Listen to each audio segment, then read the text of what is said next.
Je m'appelle Wendy et j'ai 30 ans. Je travaille comme secrétaire pour un avocat brillant dans un cabinet d'avocats à Los Angeles, ensoleillé. Ma vie quotidienne était remplie d'ordre et de calme, comme un emploi du temps parfaitement conçu.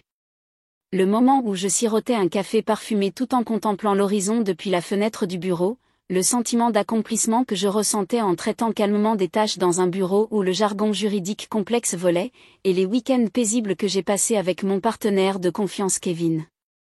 Je portais une fierté tranquille, croyant que ce bonheur était quelque chose que j'avais saisi de mes propres mains sans dépendre de personne d'autre. Mais un jour, l'harmonie de mon monde apparemment parfait a été soudainement brisée. Cela a commencé par un seul appel téléphonique. Sur l'écran de mon smartphone est apparu le mot « mère ». Depuis 2 ans, je n'avais pas gardé le contact avec elle. Nous étions, à toutes fins utiles, en froid. À cet instant, j'ai eu l'impression qu'une main froide m'avait saisi le cœur. J'aurais pu l'ignorer, mais mes doigts ont glissé sur l'écran presque malgré moi, comme si une partie de moi avait toujours su que ce jour viendrait. À l'autre bout du fil, j'ai entendu la voix de ma mère, brisée par des sanglots. « Wendy, s'il te plaît, il faut que tu m'aides. Julia et lui, je ne peux plus rien faire. » Julia. Ce nom était comme un mot maudit qui ouvrait la boîte de Pandore que j'avais verrouillée au plus profond de ma mémoire. Ma seule sœur. Et quand elle a dit « Julia et lui », je n'ai pas eu besoin de demander pour savoir ce qu'elle voulait dire. Cet homme. Paul. Me forçant à rester calme, j'ai effacé toute émotion de ma voix, comme si j'écoutais un tout nouveau client. Reste calme, maman. Dis-moi ce qui s'est passé. Ce qu'elle a commencé à raconter n'était qu'une lamentable histoire de chute stupide. Ma sœur et son mari avaient lancé une entreprise alimentée uniquement par la vanité et l'orgueil, pour ensuite échouer spectaculairement, les laissant avec une dette écrasante qui grossissait comme une boule de neige dévalant une pente. Et maintenant, elle voulait que j'en assume la responsabilité. La somme qu'elle mendiait était stupéfiante. 250 000 $. Dès que j'ai entendu ce nombre, ce qui m'est monté en moi n'était ni la colère ni le choc, mais une profonde et glaciale résignation. Si on vous demandait en pleurant par votre propre mère de sauver les mêmes personnes qui avaient détruit votre vie depuis ses fondations, comment vous sentiriez-vous? Auriez-vous pitié d'eux? Ou les mépriseriez-vous comme récoltant simplement ce qu'ils avaient semé? Pour vraiment comprendre le sens de cette demande scandaleuse et pourquoi je ne pouvais ressentir le moindre soupçon de sympathie, vous devez revenir avec moi, revenir au jour où tout a commencé. Mon cauchemar de mariage. C'était il y a 2 ans. Un jour gravé à jamais dans ma mémoire. Le jour où j'ai plongé du sommet du bonheur aux profondeurs de l'enfer en quelques heures seulement. C'est là que toute cette histoire commence. Il y a 2 ans, en ce jour fatidique, je me suis réveillée au matin le plus radieux de ma vie. Vêtue d'une robe de mariée d'un blanc pur, je me suis regardée dans le miroir et j'ai senti ma poitrine trembler de bonheur grandissant. C'était le jour où j'allais jurer mon avenir à l'homme que j'aimais, Paul, après des années ensemble. Il était un élite, admiré par tous, prétendument millionnaire avec un succès extraordinaire. J'aimais tout chez lui, sa gentillesse, son intelligence et son ambition pour l'avenir. Je croyais sans le moindre doute que ce mariage était l'accomplissement parfait de ma vie. Alors que la cérémonie approchait, je me tenais avec mon père devant les grandes portes de la salle de mariage dont j'avais rêvé. Au-delà de ces portes, il aurait dû y avoir les applaudissements chaleureux des amis et des proches rassemblés pour bénir notre avenir. Mais au moment où les portes se sont ouvertes, la vision qui s'est offerte à mes yeux n'était pas une célébration. C'était un cauchemar. À l'autel, à l'endroit même où j'aurais dû me tenir, se trouvait une silhouette familière. Ma sœur Julia, portant une robe de mariée identique à la mienne. Et à côté d'elle, en smoking, mon fiancé Paul. Pendant un instant, j'ai pensé à une mauvaise blague, ou peut-être à une surprise de quelque sorte. Mon esprit a cherché des excuses. Mais quand ils se sont tous deux retournés pour me faire face, cet espoir fragile s'est brisé en poussière. Julia a souri, non pas avec honte, mais avec la confiance sensuelle de quelqu'un certain de sa victoire. Et Paul, il y avait une lueur de culpabilité dans son regard, mais elle s'est rapidement durcie en un regard froid et dédaigneux, comme si je n'étais rien de plus qu'une gêne. Les regards des invités, déconcertés, curieux, me transperçaient comme des aiguilles. Ma voix m'a fait défaut. Je suis resté figé.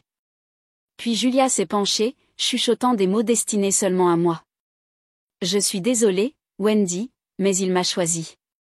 C'est moi qui serai la femme du millionnaire. Avec ces mots, j'ai tout compris. Ce n'était pas un accident, ni une erreur. C'était une trahison méticuleusement planifiée sous sa forme la plus cruelle. L'argent, le statut, et l'homme que j'aimais. Julia voulait tout ce que j'avais accompli. Et Paul m'avait simplement échangé contre ma sœur, plus jeune et plus malléable. C'était tout. J'ai senti le sol sous mes pieds s'effriter. Ces mots, c'est moi qui serai la femme du millionnaire, m'ont frappé comme une flèche empoisonnée au cœur. À ce moment-là, les murmures autour de moi, même la prise stabilisatrice de mon père déconcerté, tout s'est estompé au loin. Devant moi se tenait la sœur qui avait tout volé, et l'homme que j'avais autrefois aimé. Aucun d'eux ne montrait la moindre trace de remords. Ce que j'ai vu à la place, c'était la satisfaction arrogante de ceux qui avaient satisfait leurs désirs. Je me suis forcé à rester debout, et d'une voix tremblante, j'ai demandé à Paul, « Qu'est-ce que c'est ? Dis-moi, Paul. » Mes mots semblaient faibles et pitoyables, même pour moi. Il fronça légèrement les sourcils, comme agacé par la nuisance. Et puis, avec l'indifférence de quelqu'un qui donne un coup de pied dans une pierre sur son chemin, il a porté le coup final. Comme tu peux le voir, Wendy, je suis avec Julia maintenant. Désolé, mais je romps nos fiançailles. Ces mots étaient un déni de ma propre existence. Que avaient signifié nos 3 années ensemble ? Toutes ces promesses chuchotées d'amour et d'avenir n'étaient-elles que des mensonges ? Les larmes brouillaient ma vision alors que je me tournais vers mes parents, m'accrochant à une dernière menace d'espoir. Mais ce qui m'attendait était un désespoir encore plus profond. Ma mère baissa seulement la tête, au bord des larmes. Et mon père, de manière incroyable, me dit, « Wendy, laisse tomber. Julia est amoureuse de Paul. » Autant que je ne puisse pas y croire, ce qui est fait est fait. En tant que sa sœur, tu devrais bénir son bonheur. Bénir son bonheur. Ces mots ont rompu la dernière corde qui retenait mon cœur. La famille à laquelle je pensais pouvoir faire confiance. Tous étaient du côté des traîtres. Aucun d'eux ne se souciait de ma douleur, de mon humiliation. Ils exigeaient seulement que je me taise, que j'avale tout, et que j'évite de faire une scène. À leurs yeux, je n'étais plus une fille blessée, mais une nuisance, un obstacle à l'avenir radieux de ma sœur. À ce moment-là, quelque chose en moi s'est brisé. Mon chagrin s'est enflammé en une rage brûlante. Serrant l'ourlet de ma robe de mariée, j'ai regardé tous leurs visages, les gravant dans ma mémoire. Puis, d'une voix calme mais vive, j'ai déclaré, « Très bien, je m'en fiche maintenant. Vous tous, sortez de ma vie. » Je me suis retournée et je suis partie, fuyant ce cauchemar. Derrière moi, j'ai entendu quelqu'un m'appeler, mais je n'ai jamais regardé en arrière. Dans cette salle de mariage, j'ai perdu l'homme que j'aimais, et j'ai perdu ma famille. Pourtant, en même temps, j'ai fait une promesse au plus profond de mon âme. Jamais plus je ne permettrai à personne de détruire ma vie. Après avoir fui cette salle de mariage infernale, je me suis enfermée dans une chambre d'hôtel pendant plusieurs jours. Ma robe blanche gisait froissée sur le sol comme un emblème abandonné de mon cœur piétiné. Mes larmes s'étaient depuis longtemps séchées, ne laissant que le vide pour remplir l'air. Mais le 3e matin, alors que j'étais allongée à fixer le plafond, quelque chose en moi s'est réveillé. Qui étais-je ? Une héroïne tragique ? Non, j'étais une professionnelle qui travaillait dans un cabinet d'avocats. Je n'avais pas le temps de me noyer dans l'émotion. À cet instant, mon esprit s'est éclairci. J'ai essuyé mon visage, ouvert l'application de notes sur mon téléphone et j'ai commencé à calculer les frais d'annulation pour le lieu, la robe et les alliances, les cadeaux pour les invités, la compte pour le traiteur. Presque tout avait été avancé par moi, faisant confiance à la promesse vide de Paul, je paierai plus tard. Le total était d'environ 50 000 $. Pour une personne ordinaire, une somme décourageante, mais pour un prétendu millionnaire comme lui, c'était de la petite monnaie. Tranquillement, je me suis murmuré. Pas de vengeance sentimentale. Je vais juste récupérer chaque trace de ce que j'ai perdu. Ce n'est pas de la vengeance. C'est des affaires. J'ai immédiatement contacté mon patron, l'avocat Hansen, et lui expliquer la situation de manière concise. Impressionné par mon sang-froid, il a rédigé une facture officielle en tant que mon représentant légal. Quand elle est parvenue à Paul, sa fierté a dû être blessée.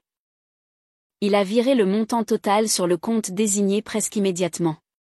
Quand j'ai vu la notification de paiement, je n'ai ressenti aucune joie, seulement la satisfaction froide de savoir que mes liens avec lui, tant légaux que financiers, étaient complètement rompus.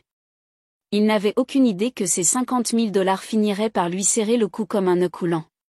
Cette transaction est devenue une sorte de rituel, une rupture nette avec mon passé. J'ai signé le bail pour un nouvel appartement et je me suis plongé dans le travail. Le cabinet d'avocats m'a appris à juger non par l'émotion mais par la logique et les faits.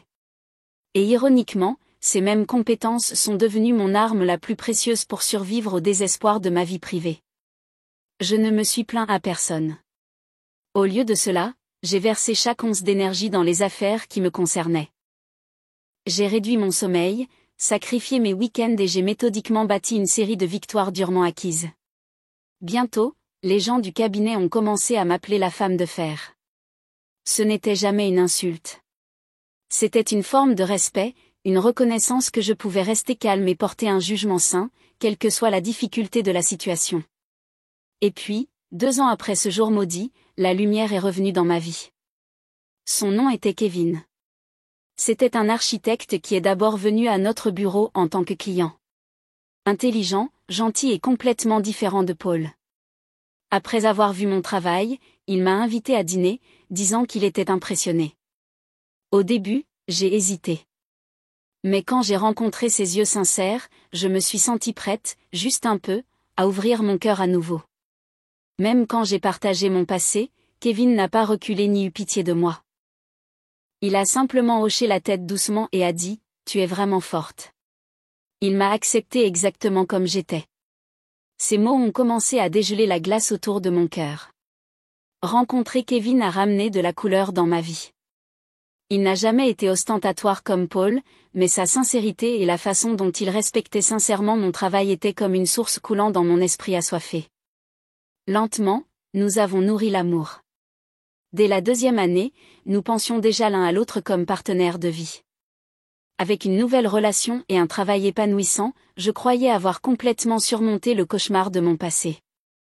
Plus forte, plus heureuse, plus complète qu'avant. Julia, Paul, même la famille qui m'avait trahi, je pensais rarement à eux maintenant. Ils avaient disparu depuis longtemps de la scène de ma vie, réduits à moins que des personnages secondaires, du moins jusqu'à ce que le téléphone sonne. Pour la première fois depuis 2 ans, le nom de ma mère est apparu à l'écran, sa voix brisée par des larmes. Julia et son mari ont des problèmes. S'il vous plaît, nous avons besoin de 250 000 $. Une demande scandaleuse. Après avoir raccroché, je suis restée figée sur le canapé. Ce qui est monté d'abord, ce n'était pas la colère, mais une question froide. Pourquoi maintenant? Comment pouvait-il, qui m'avait si profondément blessée, qui m'avait dépouillée de tout, oser me demander de l'aide? Je ne pouvais pas comprendre l'audace. Par pure curiosité, non, plutôt par une légère intuition inquiétante, j'ai cherché les réseaux sociaux de ma sœur. Et là, exactement comme je l'attendais. Des photos de Julia et Paul entourés de voitures de luxe, de marques de créateurs, de fêtes extravagantes et de voyages à l'étranger. Pourtant, ces posts glamour s'étaient arrêtés brusquement il y a environ 6 mois. Plus je regardais les posts récents, plus son sourire semblait forcé, désespéré. Le dernier post n'était qu'un verre de champagne vide avec presque aucun like. C'est alors que les pièces du puzzle se sont assemblées. Le soi-disant mariage de Julia avec un millionnaire n'avait été qu'un château de sable.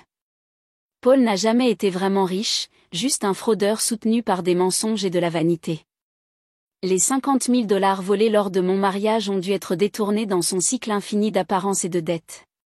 Et maintenant, le faux-semblant étant tombé, tout ce qui restait était une responsabilité écrasante. Ou, selon les mots de ma mère, des dettes si désastreuses qu'elles étaient même chassées par des usuriers. Quand la vérité complète s'est installée, un rire sec m'a échappé. Quelle absurdité! La sœur qui croyait m'avoir déjoué s'est retrouvée avec rien que du faux bonheur et de vraies dettes. Ce n'était pas une tragédie.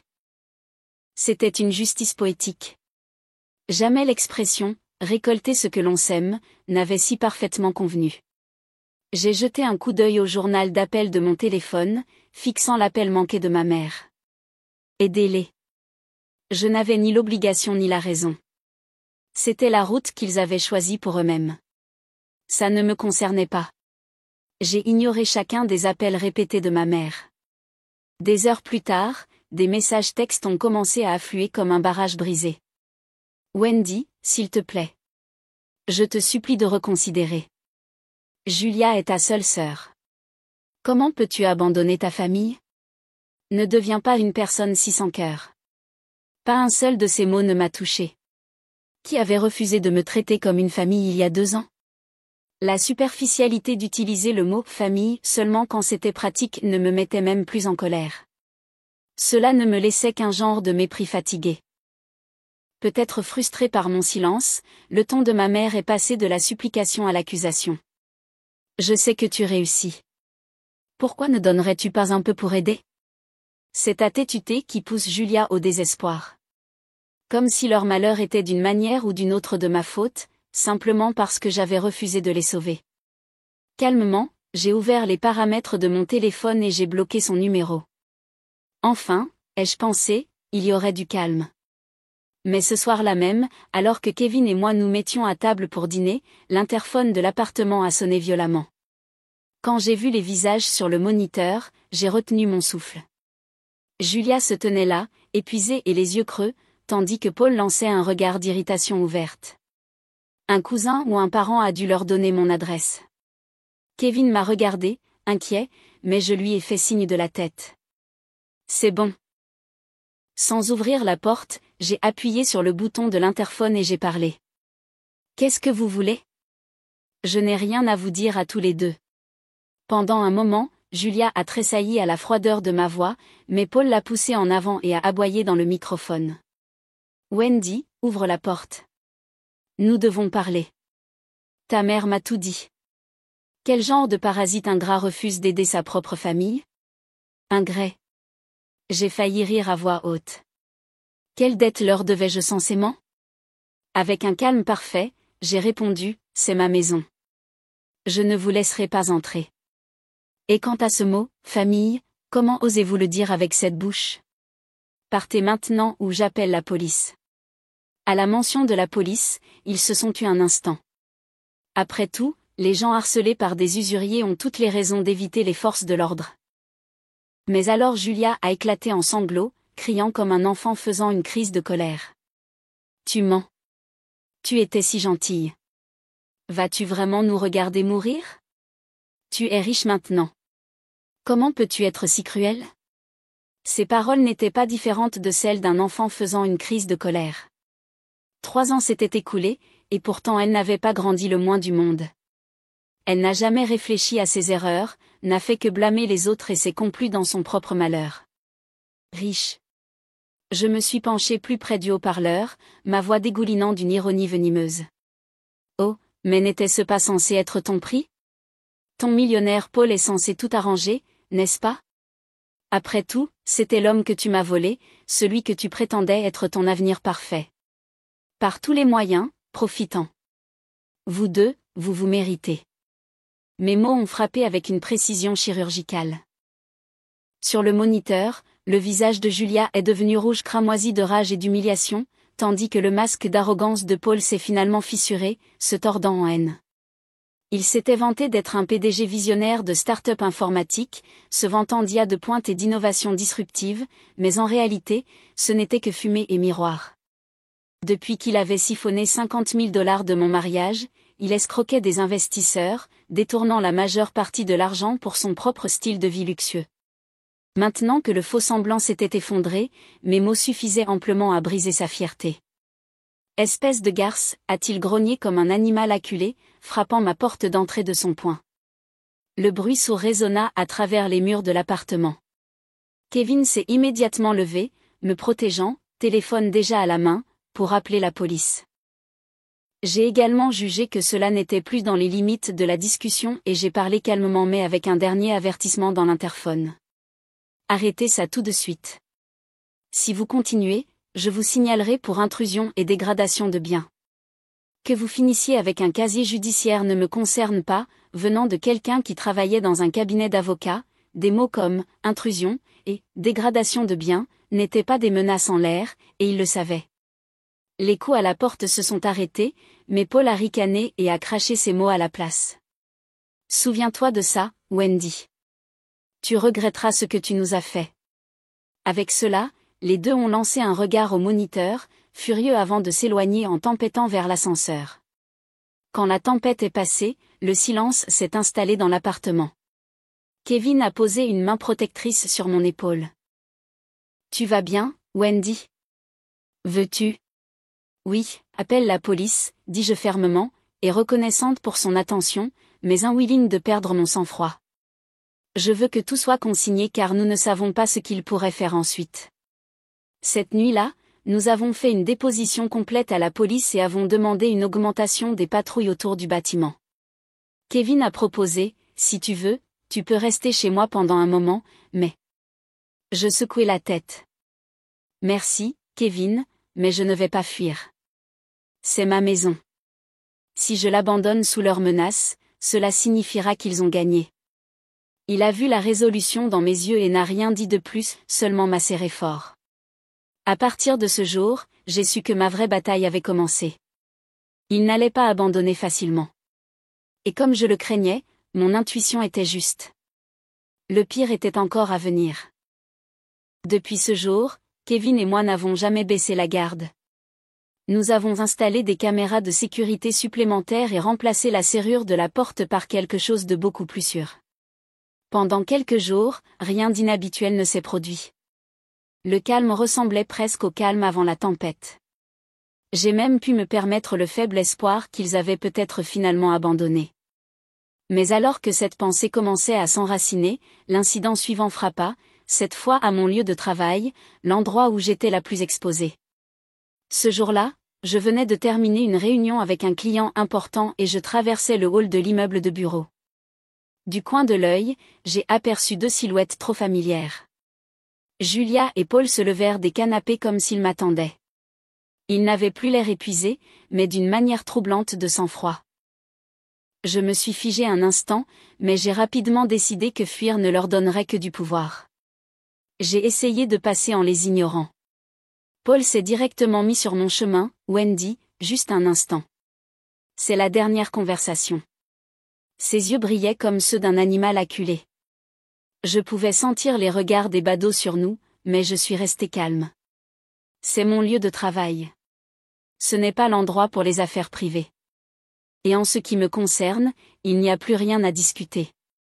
J'ai essayé de le contourner, mais Julia m'a soudainement saisi le bras avec une force qui m'a surprise. « Attends, s'il te plaît. Nos vies sont en jeu, vas-tu vraiment nous laisser mourir ?» Sa voix stridente portait moins le ton du désespoir que celui de la menace. J'ai essayé de la secouer, mais sa prise était anormalement serrée. Puis, de derrière moi, une voix s'est fait entendre, calme, mais ferme avec autorité. « Y a-t-il quelque chose que vous ayez à faire avec ma secrétaire ?» Je me suis tourné pour voir l'avocat Hansen, mon patron, se tenant là avec une expression sévère. Il s'est interposé entre Julia et moi, son regard perçant se fixant sur eux. Wendy est actuellement au travail. La toucher et interférer avec ses fonctions est inacceptable. Vous comprenez que cela pourrait être considéré comme une entrave à l'activité professionnelle, n'est-ce pas? Le poids d'un avertissement juridique professionnel les a laissés sans voix un instant. Paul a rapidement essayé de se reprendre, se pavanant. C'est une affaire de famille. Restez en là. Mais l'avocat Hansen n'a pas bronché. Une affaire de famille, dites-vous. Et pourtant, c'est un immeuble public et mon bureau. Si vous continuez à faire du scandale, la sécurité sera appelée et vous serez remis à la police pour intrusion. Est-ce bien compris? Intrusion. Entrave à l'activité professionnelle. Chaque terme tombait comme un coup. J'ai vu la couleur quitter leur visage alors qu'ils réalisaient que ce n'était pas un monde où l'émotion ou l'intimidation avaient du pouvoir. C'était le champ de bataille de la loi. Et ils ont finalement compris que je n'étais plus la femme faible et conciliante qu'ils pensaient que j'étais. Le dernier avertissement calme de l'avocat Hansen a suffi à stopper leur déchaînement.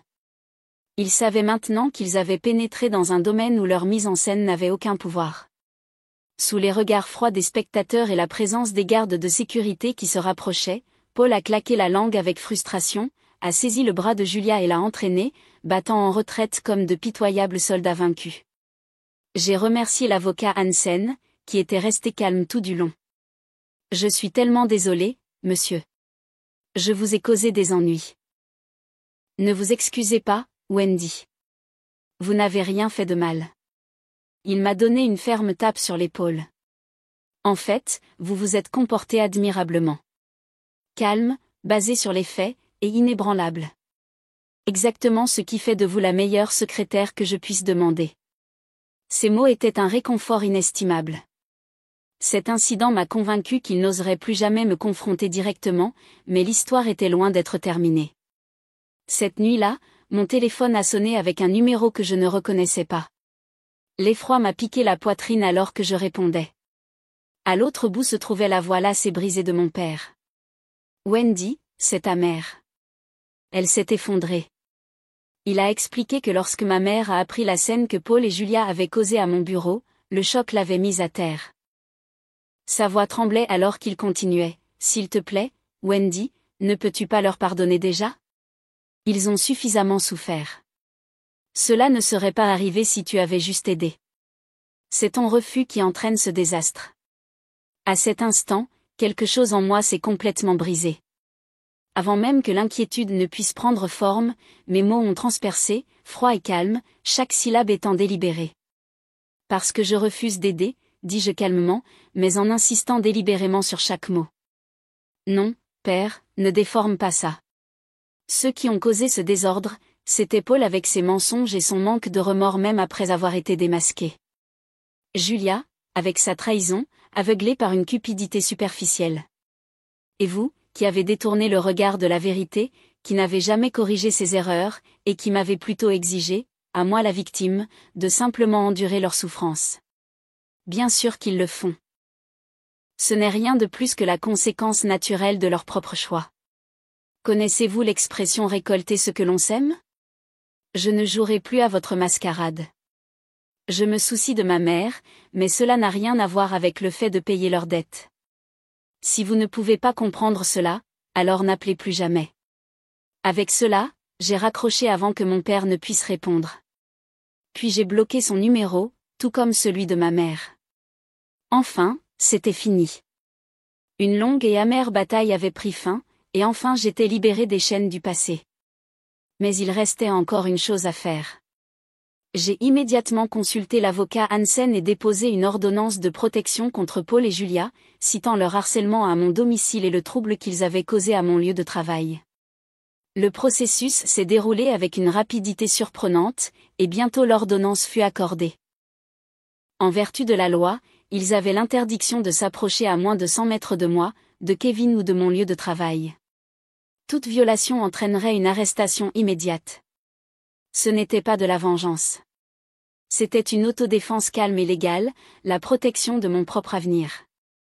En construisant ce mur juridique, j'ai finalement acquis la certitude qu'il ne pourrait plus jamais interférer dans ma vie.